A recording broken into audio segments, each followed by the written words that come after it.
Thai officials have seized assets worth over 34 million baht, $1.01 million, from suspected human traffickers, a report said Saturday. The Anti Money Laundering Office, AMLO, said that the new seizures brought the total amount of assets seized since Thailand began to clamp down on smuggling camps on its border to over $100 million. The Bangkok Post reported AMLO's chief as saying that the money was the fourth round of asset seizures in the people smuggling crackdown, and comprised 68 items, including a 4 million baht bank account owned by Lt. Gen. Manas Kongpaen. Kongpaen is currently in custody on charges that he played a major role in the human trafficking trade. Police COL. Sihanart Prayoonrat said that it has been confirmed that the money was transferred to the general by a broker who trafficked Rohingya Muslims. The broker earned his living through people smuggling, so it became clear that Kongpaen was somehow connected with a human trafficking gang, Prayoonrat said. He added that his office had also discovered that about 30 million baht had recently been transferred into another bank account belonging to Kongpaen, but it was not clear if this money also came from human trafficking.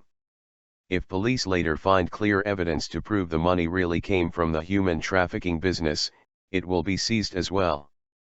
But at this point it is still too soon to conclude how it was earned, the Post reported Prayoonrat as saying.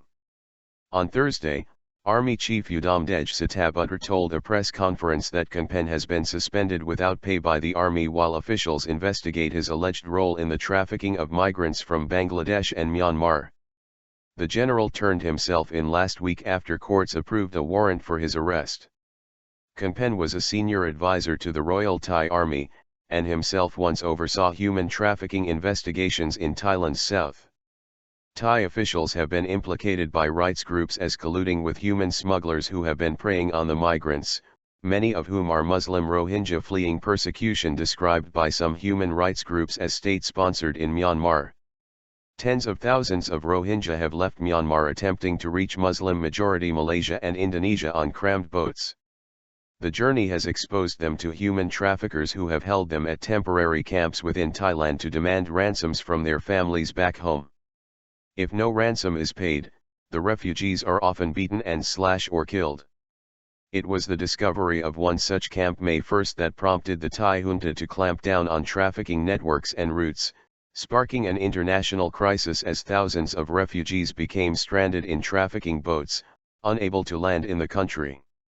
Many of the estimated 7,000 Rohingya Muslims and Bangladeshis on the boats have been taken in, albeit temporarily, by Indonesia and Malaysia, but Thailand has not offered to house the migrants, its navy instead turning the vessels back to sea after providing them with food and water. Since the crackdown began on the networks, over 47 Thai village officials and police officers have been charged in aiding the network.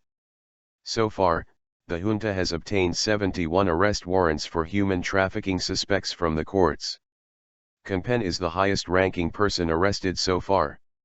Others arrested under human trafficking charges are police officers, local officials, and a former president of Sathun Provincial Administration Organization, Pajuban Ongchotipan, considered a human trafficking kingpin.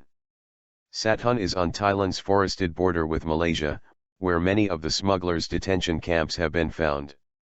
Kongpaen has denied all charges, and asked the public to wait for the facts before they judge him.